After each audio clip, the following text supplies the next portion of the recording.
Starting on the far left is Robert Zoellick, of course, president of the World Bank Group.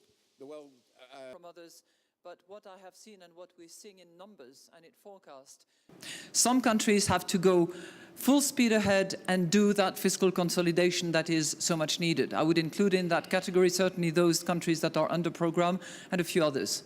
But other countries have space, have room, and can do something. And there are not many of them. I can think of one or two. Those ones, they should certainly explore what they can do to actually boost growth in their respective quarter in order to help themselves, but also in order to help the rest of the zone. Unfolding.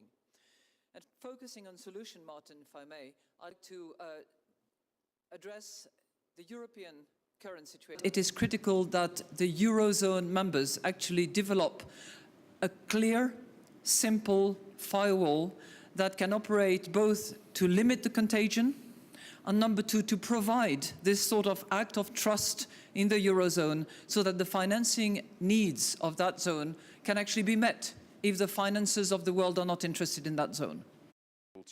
For perfectly understandable reasons with some of the programs it's been got into. More needs to be done.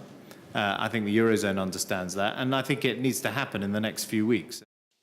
The emerging world by about 35%. I think in the absence of that, I think it is actually positive to see more regional trade agreements in the European context, a deepening of the single market, and bilateral agreements, in the case of Europe, bilateral agreements between the European Union and, for example, India, which I think would again demonstrate that we are not retreating into protectionism, but actually moving forward in opening up markets.